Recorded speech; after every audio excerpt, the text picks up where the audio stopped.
curious, really like, you have to have that. And Harry said to me, you have that to me. He goes, you absolutely have that. He goes, you do, Patty. Every treat is like every birthday is like a 10-year-old birthday party. Like it's always, it's true. I really do that. So yeah. No, you do. Sorry to interrupt. Go on. No, I would say another thing, like I've been studying people in their 80s for about 10 years now. And one of the things that I notice is that the people who are the youngest are people who are around young people a lot. Yeah. Oh, and so one of the things that I started doing a few years ago, like I don't listen to any of my old favorite music because I think it just flips your brain back into that. So like I try to keep really current and things are new. And even though sometimes I can't believe people are listening to this, but then when I do that, I'm like, okay, that's my brain and the way it was wired. And I try to like now do everything that I can in preparation for how I want to be in my mid 70s until I'm late 90s, because medicine just keeps having us live longer and longer and longer. Right. So it's like, how do you want to be? Well, I think a lot of it is exactly what the three of us do every day, and that's sort of kind of keep up with current events. I mean, for example, so much has been going on since the Supreme Court overturned Roe versus Wade. I mean, number one, it's motivated Democrats. It's made Republicans have to pivot. I mean, Kansas made a stand. People are changing their website messages, and women are voting now, finally. Thank goodness women are stepping up. I mean, we're not bashing men. That's not what we do on this program. We don't bash men. We hold ourselves as women and each other as women accountable for maybe not being as vocal as we should be about voting, about what our rights are. And I think what we're doing is keeping up and looking to the future instead of thinking about, oh, well, what happened in the past. And I know that the two of you this last week have been on the computer a lot, sending messages and being loud and clear about it. So that keeps us young. And because we have purpose, we find purpose. If you're still finding a purpose in anything, that's why I think like retirement is so bad for people. Because fine if you golfed for 2 years, you had a really exhausting career, but hobbies aren't enough to keep that life force, because it's the life force, I think, that's keeping you young. So a hobby isn't a purpose. So if you have to go to the museum because they're counting on you to be there to do that, what do you call my new title at the museum is a field guide. That's what I'm doing. But they're counting on you to do that, right? So that's purpose. And everything that you do with your political activism. But though if you look at people in their 80s that still have those kind of things, you kind of notice when people have grandkids, and when they're really young, it's like all of a sudden those people they have like an energy to them. And then as the grandkids get older and they aren't needed, they lose it again, because there's just that I'm needed. I have to go kind of grandkid every day. Right. So it's purpose. So if you're creating purpose, even with this podcast, you have a purpose. It's something that you're doing, and that's keeping you young. It's keeping your life force inside of us. The moment that we don't really see that we have a purpose anymore, that's when people just start a big decline. Right. And Patty, you just posted a blog titled "Women Won't Be Fooled." Yeah, it's like this week I've had a little extra time to do some reading, and what I started to notice, which is was kind of like very encouraging. We chatted a little bit about Kansas and what happened there, and then I pulled up some other information on other states, like, is it really accurate? I mean, is this really something that's happening in the country? Because I was sort of like, okay, yeah, I guess it's happening in a few places. But what was really kind of encouraging is that what I was seeing is that it really is happening around the country. And I think I think it'll start to happen around the world, I think too. I think it probably already is. Mhm. But, there are some states where, and it's not only, Democratic women, it's Republicans and independents who are just, well, some of the information that I read about this week was really that abortion is for women, for many women. I'm not going to say generalize or say everybody, but for millions of women in the country, it has become the number one issue in the midterms versus inflation, the economy, and all the things. Not that they are not important, because they are. There are clearly millions of American families around the world who are really struggling with all of those things right now. But I think that the abortion issue has really gotten women like up and going. And it's every age. I think it's like every single age. I mean, in Idaho, women are up registered almost 6%. I mean, in Idaho, right? In, a lot of different states, Ohio, Pennsylvania. I mean, you're just seeing state after state after state, logging in these results. And then the thing I thought that was interesting is that I was starting to see conservative candidates, both men and women, who are going back and trying to scrub their websites of any kind of, pro-life, any, abortion, Trump, things like that. And I thought, wow, that's, they're paying attention and they're scared, I think. And I'm encouraged by that. I think that's a really good thing. And I thought, well, I've seen, different articles on male candidates, but I've seen 4 or 5 now on women candidates. There's a Christina Castellini in North Carolina, another woman named Christine Drazen in Ohio, Barbara Kirkridge in Colorado. They're all going back and taking the verbiage out of their websites. But essentially, they're not changing what they think. They're just softening, I think they're basically lying about what they really believe in, but now they're fearful they won't get, they will not get as many votes, especially with women. So that was sort of just a really interesting little perspective this week of sort of what's going on. Yeah. I think it's also amazing too. I mean, I think that, now there's a new prime minister is a woman in England. I think that's, I'd like to talk about that as well. I'm not sure I like her politics, but it's a woman. So, we're always talking about women in power. You're not always going to get the woman you want in power, but I think it's, women, being in power. So, yeah. Right. Kathy, I know that you have something, but I just want to preface what you just said. I think that the Supreme Court, regardless how we did not like the decision, this woke and slapped a lot of people, women, in the face and said, hey, we got to stand up and do something, So, Kathy, I know that. Well, I think, it's the number one issue because abortion affects every woman, whether you're rich, poor. So inflation doesn't affect everybody. If you're rich, I mean, okay, you're going to have less money, but what does that mean for you, right? It's not like you're at the grocery store deciding what food to buy because you don't have enough, right? You're just going to have a little bit less in your bank account. It doesn't really matter. So what's interesting is everybody, even if, I'm not going to have any more kids, obviously, but I'm thinking about my daughters, right?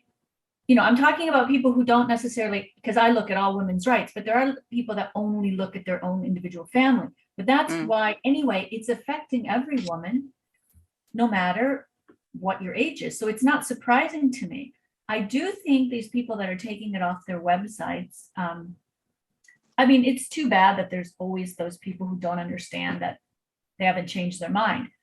But I like the fact that a lot of men are kind of scared because what happened with the Supreme Court, we're not going backwards. Like, we're pissed.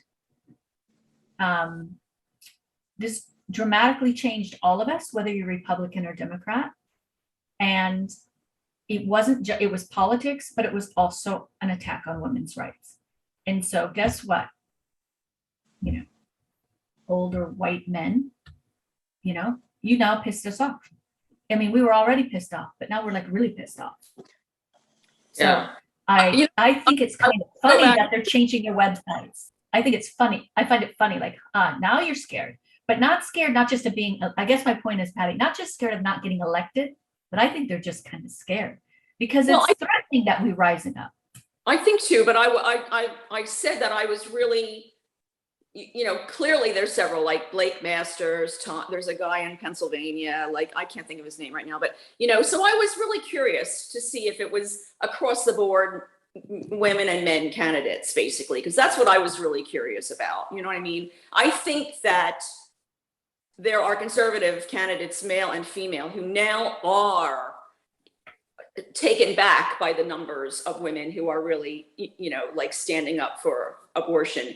And I also think that we can look at it as, you can say the word abortion, which is really what it is, but it's really your rights to privacy.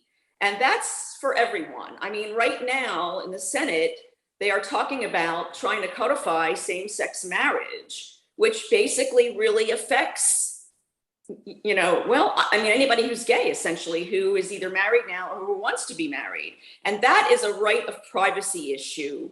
Absolutely. So I think that what I had sort of been seeing was they're really sort of changing anything that has to do with rights of privacy and sort of softening it a little bit. And I think it's really all about winning. I mean, I think it's all about winning. I mean, when you come right down to it, I think it's, they want to win, we want to win. Absolutely. What I'm seeing that's interesting, and like I'm focused on Florida because I'm so obsessed because I live here. But there were 2 or 3 polls in the last couple of days that have Charlie Crist and Ron DeSantis neck and neck basically right now.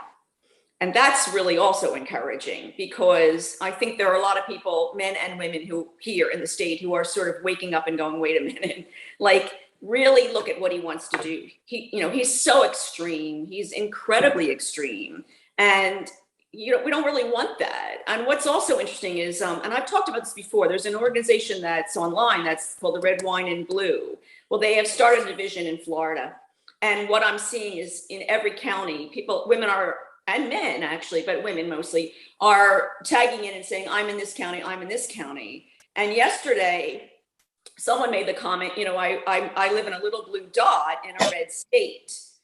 And immediately it's not really a little blue dot in a red, it's a purple, this is what it is. And then I sort of chimed in and said, what I say to everybody, this isn't one state, and every state is like this. It's 5 states. It's South Florida, Central Florida, North Florida, the East Coast, and the West Coast. And it's really different. And every area is different. So those generalizations, I'm always saying no to.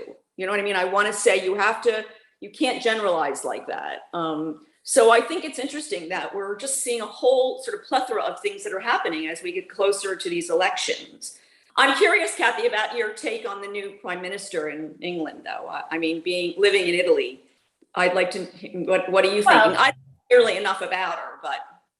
Well, she's, I don't know that much about her, except that she was very much on the left when she was younger, anti the monarchy, who then became pro-monarchy. She didn't want Brexit, then she went into Brexit, she switched to become conservative. So I'm not too sure about her because of how much she's floated around. But the thing I wanted to point out is, the UK is in a bad mess right now. Mm-hmm.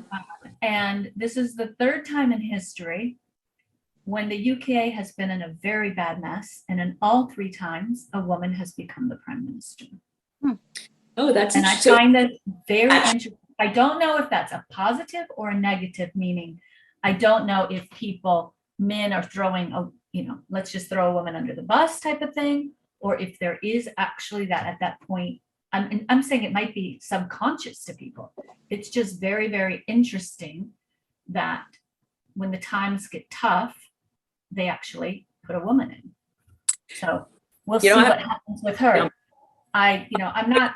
I've ever sure. really liked Boris's politics, but I found him very entertaining to watch, I have to say. And I mean, he threw out the door, what do you have to behave like? You know what I mean? Like you don't have to behave a certain way. I found that like a breath of fresh air. Now I know his politics people, but I think that, we're in an age where it's tough to be who you are. I mean, I think, you have this image, and you have to sort of stay with that image, and you can't necessarily be who you are. And I'm going to really change this conversation because yesterday, President Obama and Michelle got to get their portraits were unveiled at the White House yesterday.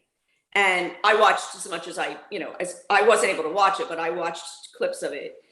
It was just, it's heartwarming. I just watched the two of them, their relationship with everybody in the White House, the relationship with the Bidens, actually making jokes about the portraits and then unveiling the portraits, that's monumental.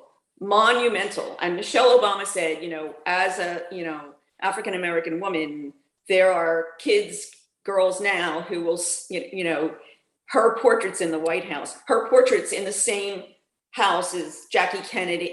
She just said it's still amazing to her that was their experience. So, there's lots of pluses going on out in the world right now that feel really good to me. I mean, there's a lot of scary stuff that I'm worried about, but that's, these are the kinds of things that make me very, very encouraged. Yeah, the other thing that happened, I have to say, that I feel like there hasn't been very much focus on is the Prime Minister of Finland, who was, someone who posted the video of her dancing, and how that became such a big deal, much less so in her own country as it did around the world.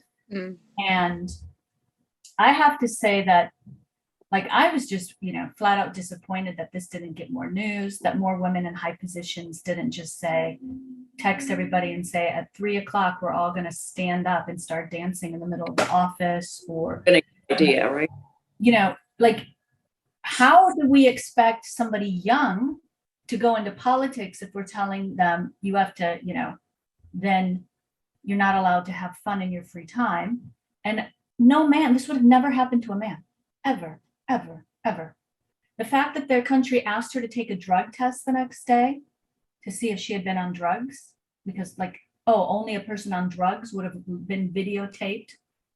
I don't know. I just feel like, we have so far to come along as women, and we have to wake up to not just what's happening in our own country, but in general, what's happening to women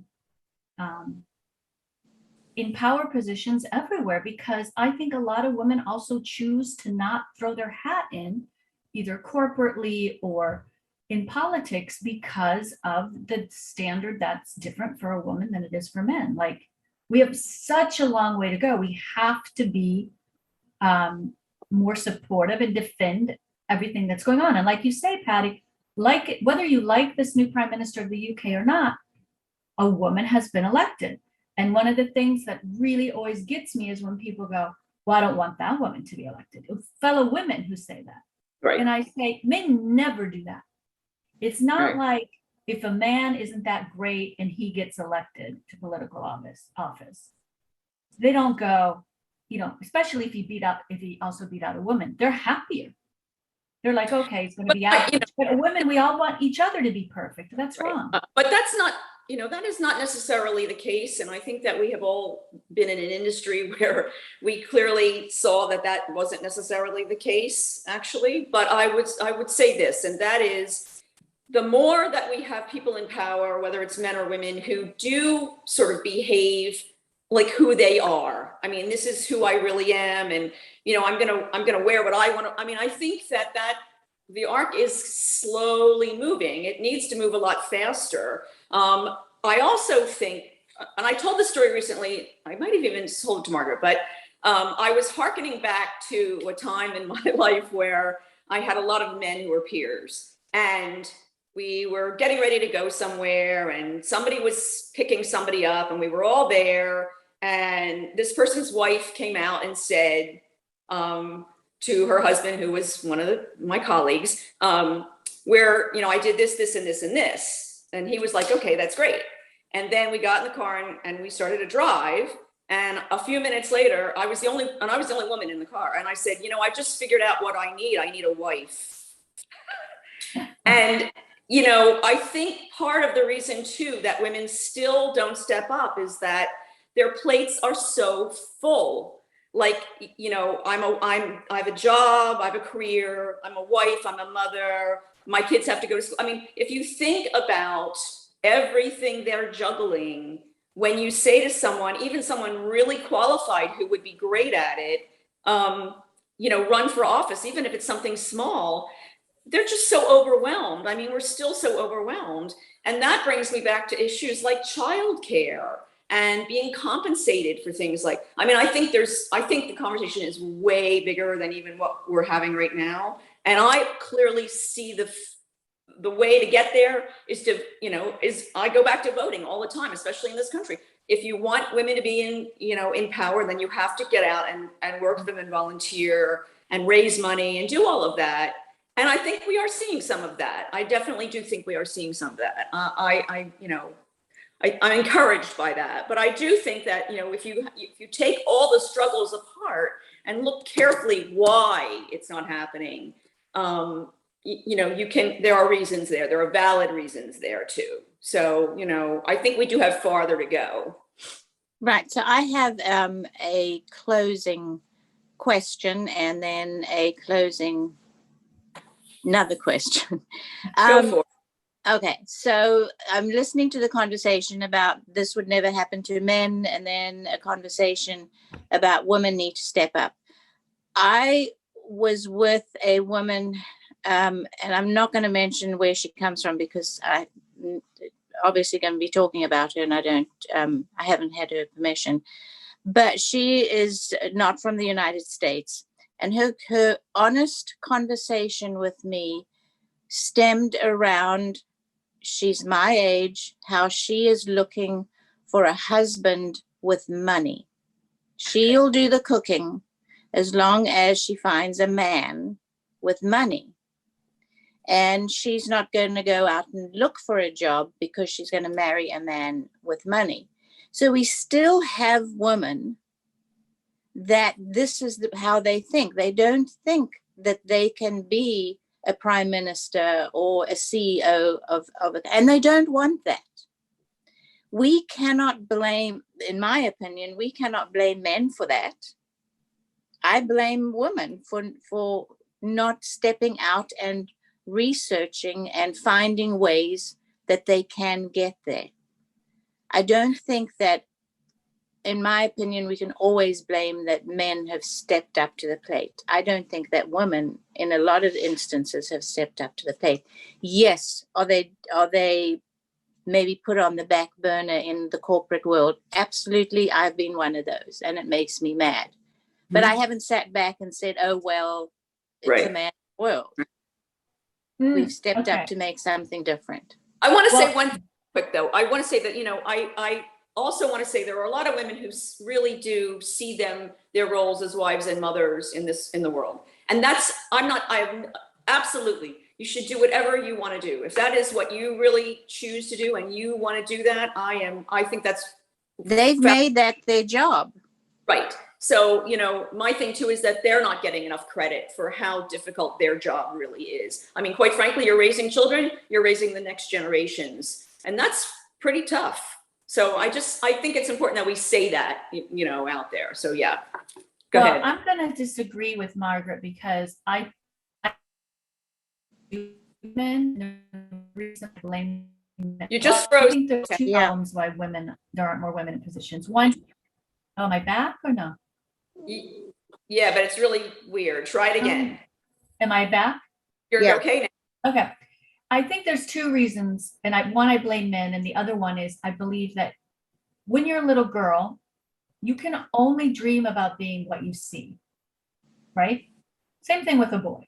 Sure. So I remember watching an interview once by this NASA physicist who goes around the world talking to girls about getting into science. And she dresses in these beautiful dresses and her makeup and her hair and her nails. And she said, I purposely dress this way because you only want to become also what vibrates with you. So if you're a girl and you're seeing all these scientists that look like men, it might not vibe with you, because if you feel very feminine and then you kind of go, oh, I don't see anybody that looks like how I feel about myself in those positions, I'm not going to be maybe drawn to it. That was her take, which I thought was very interesting. But Margaret, why I don't agree with you, why I blame men, is because I think a lot of men with daughters want their daughters to get ahead. But when they're actually at work and making decisions about who to promote, I still think that if they can, they'll promote a man over a woman. I think there's a double standard going on with men who think that they are pro women, but they really aren't once they step away from the dinner table. And I know that that's not every man, but I do think that there is, I mean, if I were a white man, I would feel under threat. They once had everything. Now women are in. Now different races are now in positions. Women of different races are now in position. So a man who had basically, a white man who basically could hold any position and rise, he has all this competition that he never had before.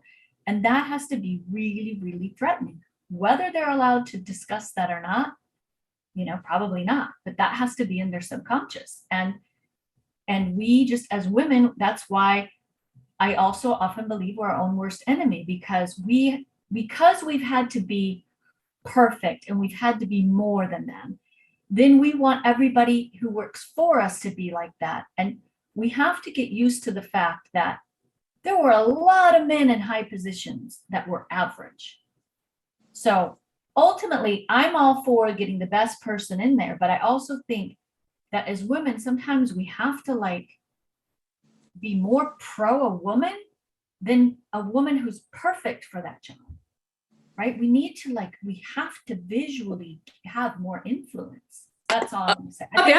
I'm going to say one thing. I think that is happening more than you may know. I mean, I see that happening in the United States a lot. I mean, I'm really all the time reading and looking at different things. And I'm really seeing across the board that, now I don't know why it's happening, but I think there are in fact more women being, whatever level they're at, being put into particular positions. I really think so. And I think that the more that we fight things like lack of privacy, abortion, those kinds of issues, I think it really does raise people up. And I think it raises women up. And I think, again, you have to be careful about generalizing. And I try not to do that myself, because I think that there is a portion of the population that probably does exactly what you described.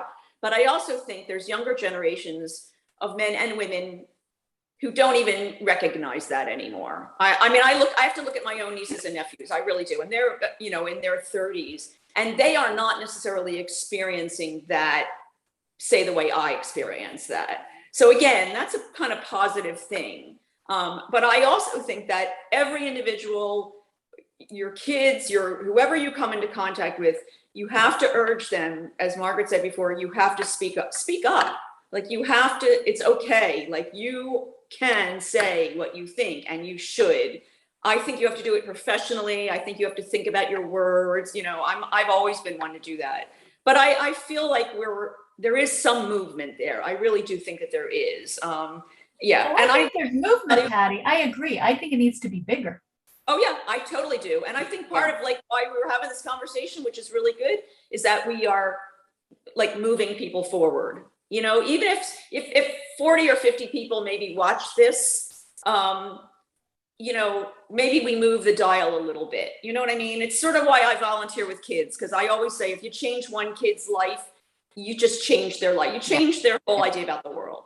So yeah. And guys, I'm almost ready. I got to go. So okay, I can't wait to continue this conversation, and I think that we need to have another conversation about men versus women and vice versa. So I'm going to close this out with a little snippet I saw about the new Prime Minister of England and what the journalist said, and I'm going to throw this at Patty again. Kamala Harris. Who dis? yeah, I know. Guys, we'll see you again Next time. Next time. Bye, everybody. Bye, guys.